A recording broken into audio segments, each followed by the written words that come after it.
And now to our honoree.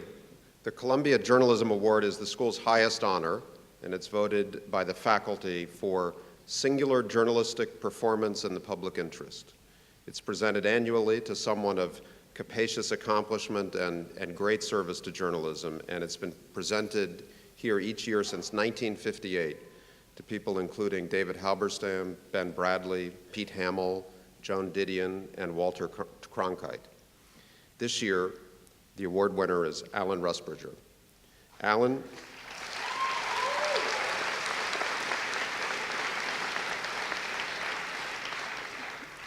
is editor-in-chief of the Guardian newspaper, and a name you've probably heard given his leadership and his paper's involvement in breaking the global story of NSA surveillance originated in disclosures by Edward Snowden. And before that, for the Guardian's role in leading a lot of the coverage that emerged from the WikiLeaks disclosures. For the Guardian's groundbreaking work, the paper was awarded the Pulitzer Prize for Public Service, the gold medal, the highest award the Pulitzers have to offer, as well as the George Polk Award for National Security Reporting. Alan has been the editor of the Guardian for 19 years, and throughout that time he has been a fearless champion of press freedom, even in a British environment that is not always as sympathetic to the kinds of decisions that he has bravely made as an editor in an American setting might expect. So it's really with great conviction and enthusiasm that the faculty voted him this award. And there's more that can be said. I'll just say very briefly, Alan has, beyond his courage and responsible decision-making in managing the dilemmas that he has managed over the last couple of years, he's also led the Guardian into the future, developing a gigantic worldwide digital audience and modeling a form of adaptation by legacy newspapers to the digital age that is the envy of his peers. So it's my great pleasure to welcome Alan to New York and to introduce him as this year's recipient of the Columbia Journalism Award. Alan.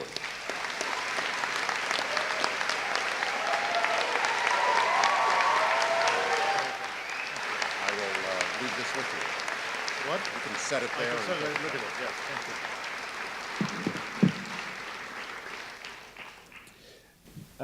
Thank you very much, Steve. Thank you very much, the faculty. It's an immense honor to receive this award, to be honored in this way, and to be asked to speak on this occasion. So I want to thank you for the recognition. It really is important. I think that the Guardian's work should be honored in this way, particularly because of what Steve referred to, which is the legal and political climate in Britain, which was the background to our reporting. So these kind of awards are important. And I also want to echo what Steve said in his introductory remarks about the role of universities like Columbia, but perhaps especially Columbia, in the role they have in teaching, in helping us as an industry think about the future, and in defending free expression. And I shouldn't also accept this award without just nodding to my colleague Janine Gibson, currently of The Guardian, always of The Guardian, for her role in the Snowden reporting. So these are, yes, give her a round of applause.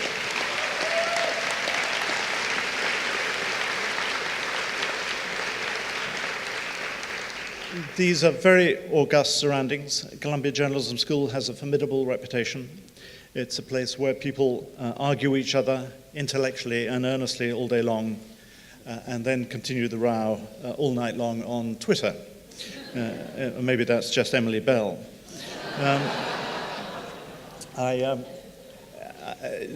I couldn't really understand whether this was a commencement speech or not a commencement speech. But in any way, I hadn't appreciated what a big deal commencement speeches were, because we don't have them in Britain. Oddly enough, I had a New York taxi driver last week who was telling me all about commencement speeches and told me the gold standard for commencement speeches was J.K. Rowling at Harvard in 2008. And I can recommend it. She makes lots of jokes about Harry Potter. And when people see me, they also make lots of jokes about Harry Potter.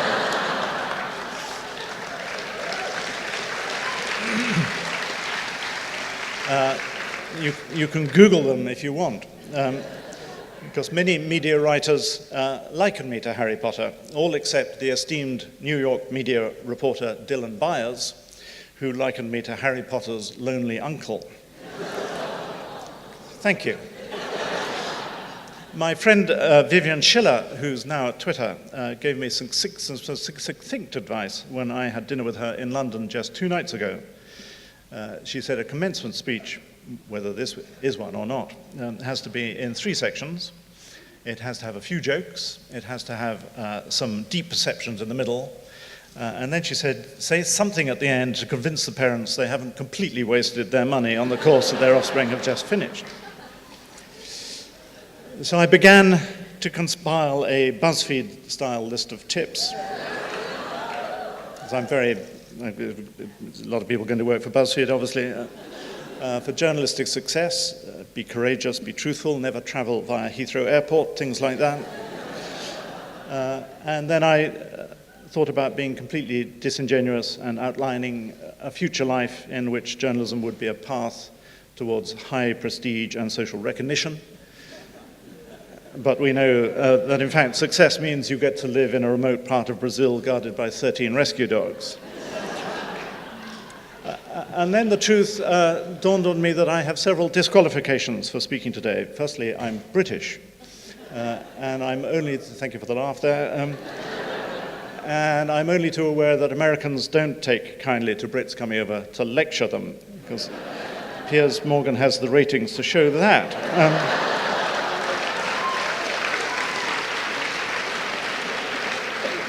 Then there is the gulf of misunderstanding about the 2 journalistic cultures. Americans fail to understand that many of the most cherished British habits. We tend to show our respect for colleagues not by showering them with honours or prizes, but by a decent dinner followed by a few uppercuts. If we really believe a rival has a good exclusive story, we believe in sharing it, preferably by hacking their phones well in advance of publication. In America, journalists worry that the government is intercepting their communications. In Britain, it's the other way around. Similarly, I think Brits don't understand the passion and commitment that goes into American journalism. There's something I have learnt that all American editors do, which I have never done, and now I hardly know how to tell our owners, the Scott Trust, that I have not yet tattooed the Guardian's masthead on my back. Some people got that. And though we think we're passionate about stories in London, but we don't have your tradition of celebrating notable scoops by punching our fists through the walls. Some people got that. In British journalism, the more aggressive you are, the better. In American journalism, it evidently doesn't pay to be pushy.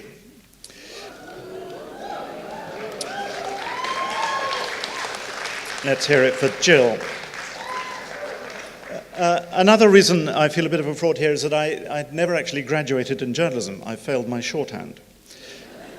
Anybody else failed their shorthand here? And back then, without 100 words a minute, you couldn't even get a certificate in journalism, never mind a degree.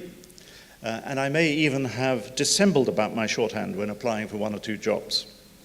Not only that, but I have told countless groups of journalism students that good shorthand is an essential prerequisite to a career in newspapers. So I stand before you a total hypocrite. Why am I telling you all this stuff? Because you are the best and brightest generation of future reporters, and you'll kind of find all this stuff out. When I started in journalism, I don't even remember there being postgraduate degree courses in journalism. And of course, everyone knew what journalism was. A few years before I started as a reporter, there was famously a distinguished foreign correspondent who said there were only 3 qualifications for the job: a rat-like cunning, a plausible manner, and a little literary ability. Of those, I think I had 1. But that didn't seem to matter in journalism then. A little literary ability went a long way. And it's only fast-forwarding 30 years, and here we are today with literally hundreds of graduate courses in journalism. And the irony now is that no one can really agree what journalism is, or who gets to be a journalist, or whether journalism itself can survive. And that, if you're a journalist of a certain age, already working in the industry, can be truly terrifying. Maybe even it's a little terrifying to some of the parents in the hall today. Here's my beloved son and daughter about to graduate in this industry which may not exist and nobody knows what it is. But I think to those of you in the hall today graduating and about to embark on a career in the media, I think it's totally liberating. You're young, you're fearless, I hope. You've been brilliantly taught by some of the brightest thinkers in digital communication today. And I guess that you're probably not too hung up on the arcane discussion about who qualifies to be a journalist. Journalism is there to be reinvented by you. You can take whatever you like from the past, you can mix it with whatever you like and inspires you from the present or the future. You can work in any medium, tell stories however you choose, and no one is going to tell you off. The rest of us will watch you with awe and with envy and some anxiety. The trends in American journalism are now clear. You will spend the first year of your career begging us to give you a job, and we will spend the next few years of your career begging you not to set up your own startup. The innovation that's going on today in journalism is, I hope for you, quite inspiring. Though for me, there is a deadening way in which it's sometimes discussed by people who, to paraphrase Oscar Wilde, know the valuation of everything and the value of nothing. So I want to talk about money in a little bit, but first I'd just like to talk about values. And I want to tell you a bit about the Manchester Guardian, which was founded in 1821 by a man called Edward John Taylor, who had been present in St. Peter's Field in Manchester 2 years earlier, when mounted cavalry had rode into a peaceful protest, killing 15 people and injuring up to 700. Taylor got an account of the massacre onto the overnight train to London. The true version of events thus got ahead of the official narrative, which was bound to be untrue. It was, by some accounts, the birth of the reporter in English public life. Taylor decided to try a startup, a newspaper. He crowdsourced the money, around £1,000 from 10 individuals. Exciting new technologies were transforming the business of news. Steam-driven presses meant that within 7 years of the Guardian's launch, we could print 1,500 copies an hour, up from 200 at the start. And some years later, Taylor appointed his 25-year-old nephew, C.P. Scott, as editor. Scott was in charge for the next 57 years, and by the time he died in 1932, he both owned and edited the paper. The Scott family then did something remarkable with The Guardian. They gave it away. Lord Beaverbrook was amongst the willing buyers, but the Scott family could have been extremely rich. But they regarded The Guardian's journalism as more than a business, but as something of a moral force in society, not something that could be IPO'd to make a quick killing. The Scott family instead created a trust to keep The Guardian going in perpetuity. There's still a member of the Scott family on the trust. And each editor, and there have only been 10 editors since 1821, is told only one thing: to edit The Guardian as heretofore. Values, not valuation. So each editor has to ask what heretofore means. And it obviously doesn't mean keeping publishing as a daily printed newspaper out of Manchester. The shape and medium can change so long as the values remain. Today, we're visited by 100 million browsers a month from around the world, people all over the planet who are in search of words, data, pictures, videos, stimulation, argument, facts, people who want to contribute and respond and debate. So as editor for the last 19 and a bit years, I've done my best to try and reinterpret what The Guardian is. And sometimes it feels as though everything about the job is changing. And sometimes it feels everything about the job is the same. In April 2009, there was a protest in London, not dissimilar to the protest in St. Peter's Field 190 years earlier. An innocent man, Ian Tomlinson, died after being struck from behind by a policeman. He was a newsstand vendor, minding his own business. But that was not the official story. Just as the magistrate's account of the massacre in 1819 was a lie, so the official version of how Ian Tomlinson died was also untrue. And it took a solitary reporter, Paul Lewis, to uncover the truth, partly by old-fashioned reporting and partly by crowdsourcing the story. The crucial evidence of how Ian Tomlinson died, in fact, was revealed by an American investment banker who read The Guardian online and found that he had captured the assault on video. The banker was, that day, a kind of reporter. And so what Paul Lewis and our banker reporter were doing with that story was standing aside from power and scrutinizing it. And I guess everybody in the hall today knows that all forms of power will always need scrutiny. And the world, therefore, will always need reporters in whatever shape or form they come. The job of scrutinizing power is rarely comfortable for either side. In all the big stories for which The Guardian has recently attracted attention, Tomlinson, WikiLeaks, phone hacking, undercover policing, rendition and torture, tax avoidance, and Edward Snowden, we have been attacked, our motives have been questioned, our legal teams besieged, our editorial staff summoned to Parliament to explain ourselves, and the police called in. Our computer equipment has been smashed up on orders of the state because they felt there had been enough debate about mass data collection and surveillance. The threat that our reporting would simply be closed down, demand that we prove our patriotism.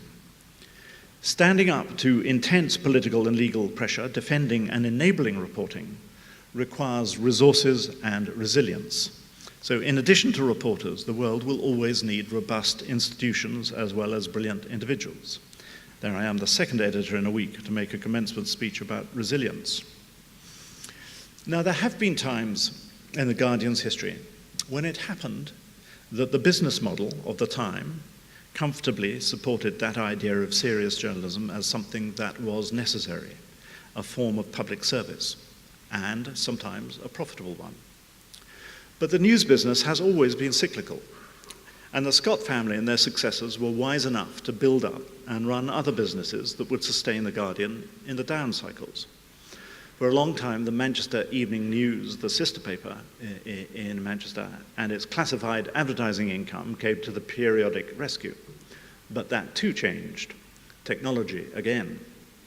But another business, second-hand card advertising this time, successfully managed the transition from one technology and one economic model to another.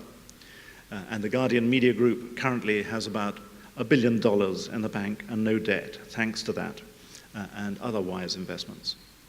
And we will rely on that money to help us think and invest our way through the present cycle, in which, once again, the business model of The Guardian and all other newspapers is changing.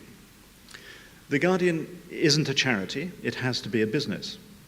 But it can be a patient business with a long view. The Manchester paper that became a national paper is now the second largest serious newspaper website in the world. But nobody is sitting on our shoulder wanting quarterly results or demanding double-digit returns. The Guardian has no valuation because it has no value. It could never be bought or sold. But I think it does have values. And those values are strangely clarifying when it comes to thinking about what journalism is becoming or what kind of journalism is necessary.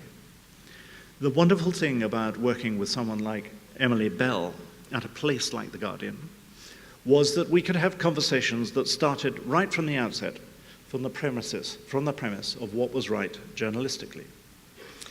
The crucial question 4 or 5 years ago was not paywall or free.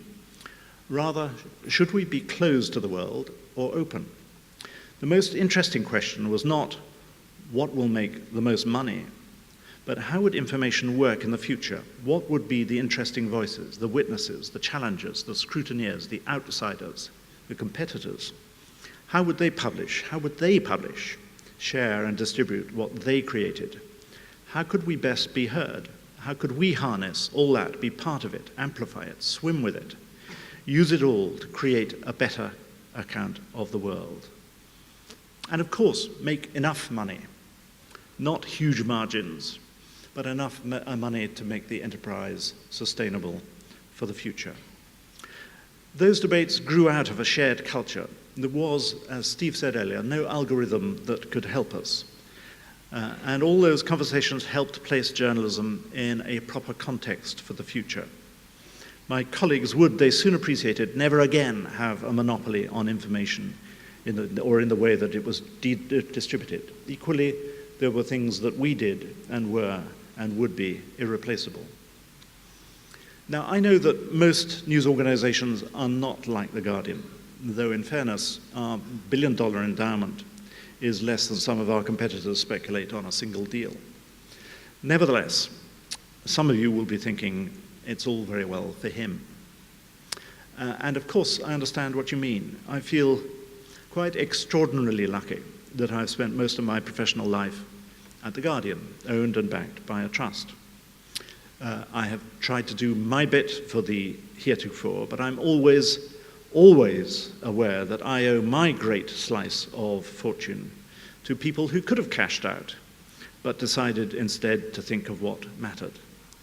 They thought of other people's future, not their own present. And that struck me as the most important thing that I could say today, because today is, for you, about the future. It's about a room full of people who have studied and worked amazingly hard in order to be at this point of departure in their lives. Your futures begin tomorrow. And of course, some of you will want to go out and make lots of money. And so that's the point at which the parents can relax. Some parents can relax about the cost of their education to date. And some of you will find ways of combining money with values. But how marvelous it would be if a number of you were primarily seized by the possibility of this moment in journalism to do something of real importance, to be guided by values, not valuation. And since we're talking about the future today, I'll end by mentioning perhaps the ultimate challenge to your generation, our generation, all generations of about-to-be journalists. Whether this species has much of a future is, according to the overwhelming majority of scientific opinion, in some doubt. Is there a bigger news story than that? Has any news organization really lived up to the challenge of making that real for people, real in a way that would create the political possibility of working to save the species? So I hope that some of you in the room today might be motivated to consider that question.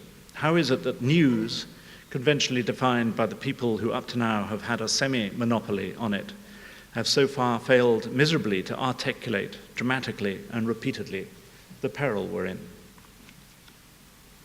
In 1921, to mark The Guardian's first 100 years, that amazing man, C.P. Scott, by then in his mid-70s, and having edited the paper for more than 40 years, became entranced by the possibilities of technology, the electronic telegraph, by the shrinking of space. In a letter to the American people, he was breathlessly excited. What a change for the world. What a chance for the newspaper, he wrote. And I feel the same, confronted by a room of super smart, well-trained, about-to-be journalists. What an opportunity you have. What an opportunity for journalism. What a great thing that you've decided to do this, despite all the gloom mongers moaning about the death of journalism, because journalism isn't going to die. Not a chance. So ignore all the gloomsters, and just please concentrate on the possibilities that lie in front of you and in your grasp. And parents in the room, I hope you're really proud of your offspring today for their chosen path. Journalism, however defined, is necessary in any society and at any time. And the people who go into it, driven by values and a sense of its importance, what it can achieve, how it can change society, deserve our thanks and our respect. It is a high form of public service. I wish you all the greatest possible fortune in it. I think I've now come in 20 words under J.K. Rowling. I don't have her talent, her looks, her money, her brilliance, or her magic. But I hope that some of what I've said today resonates with some of you. Thank you for listening, and good luck in your careers.